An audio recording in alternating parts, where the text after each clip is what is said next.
আমি বৰপেটা সত্ৰ তৰফৰ পৰা কিছু বছৰ পূৰ্বৰ পৰা এটা প্ৰচেষ্টা হাতত লৈছিলোঁ, যিটো প্ৰচেষ্টা হয়তো কিবা কাৰণত মানে স্থপিত হৈ আছে। আৰু সেই স্থপিত হৈ থকা বিষয়টোক লৈয়ে আজি আমি বৰপেটা সত্ৰত বৰপেটাৰ সমস্ত সত্ৰবিলাকৰ ভকতক আমন্ত্ৰণ কৰি আনি গোটেই বৰপেটাবাসী ৰাইজক অনুষ্ঠানক আমন্ত্ৰণ কৰি আনি আজি বৰপেটা সত্ৰৰ তৰফৰ পৰা বৰপেটা সত্ৰত এখন সভা অনুষ্ঠিত কৰিলোঁ।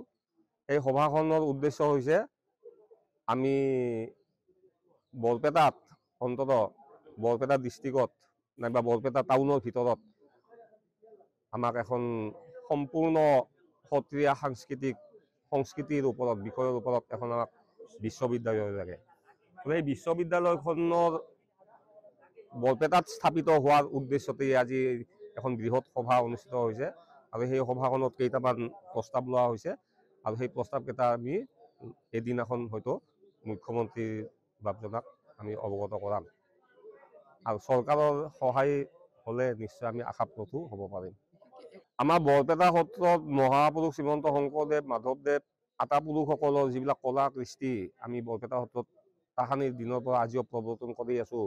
অকল ইটোৱে নহয়, ইয়াৰ লগতে অসমীয়া জাতি এটা গঠনত বহুত কলা কৃষ্টি সংস্কৃতি নিহিত হৈ আছে। গতিকে অসমীয়া কলা কৃষ্টি সংস্কৃতি একলাই নাম প্ৰসংগটোৱে নহয়, হৰি কীৰ্তনটোৱে নহয়, গোটেই নামনি অসমত যিবিলাক জাতি উপজাতি জনজাতিৰ যি লোক সংস্কৃতি কলা কৃষ্টি আছে আদি কৰি সমস্তবিলাকক সামৰি লৈহে এখন বিশ্ববিদ্যালয় আমি সপোন দেখিব বিচাৰিছোঁ।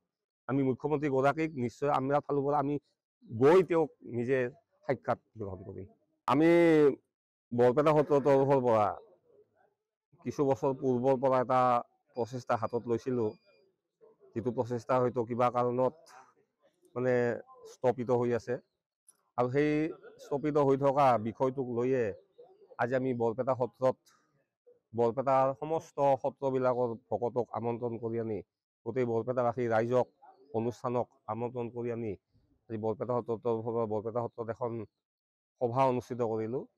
এই সভাখনৰ উদ্দেশ্য হৈছে আমি বৰপেটাত অন্তত বৰপেটা ডিষ্ট্ৰিক্টত নাইবা বৰপেটা টাউনৰ ভিতৰত আমাক এখন সম্পূৰ্ণ সত্ৰীয়া সংস্কৃতিৰ ওপৰত বিষয়ৰ ওপৰত এখন আমাক বিশ্ববিদ্যালয় লাগে। এই বিশ্ববিদ্যালয়খনৰ বৰপেটাত স্থাপিত হোৱাৰ উদ্দেশ্যতে আজি এখন বৃহৎ সভা অনুষ্ঠিত হৈছে আৰু সেই সভাখনত কেইটামান প্ৰস্তাৱ লোৱা হৈছে আৰু সেই প্ৰস্তাৱকেইটা আমি এদিনাখন হয়তো মুখ্যমন্ত্ৰী বাবজনক আমি অৱগত কৰাম আৰু চৰকাৰৰ সহায় হ'লে নিশ্চয় আমি আশাপ্ৰসূ হ'ব পাৰিম। আমাৰ বৰপেটা সত্ৰত মহাপুৰুষ শ্ৰীমন্ত শংকৰদেৱ, মাধৱদেৱ, আটাপুৰুষসকলৰ যিবিলাক কলা কৃষ্টি আমি বৰপেটা সত্ৰত তাহানিৰ দিনৰ পৰা আজিও প্ৰৱৰ্তন কৰি আছোঁ।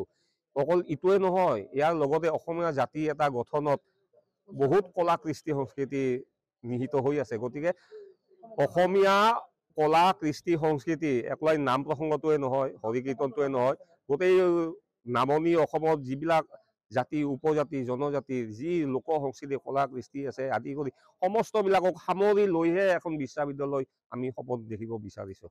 আমি মুখ্যমন্ত্ৰী গৰাকীক নিশ্চয় আমাৰ ফালৰ পৰা আমি গৈ তেওঁক নিজে সাক্ষাৎ গ্ৰহণ কৰি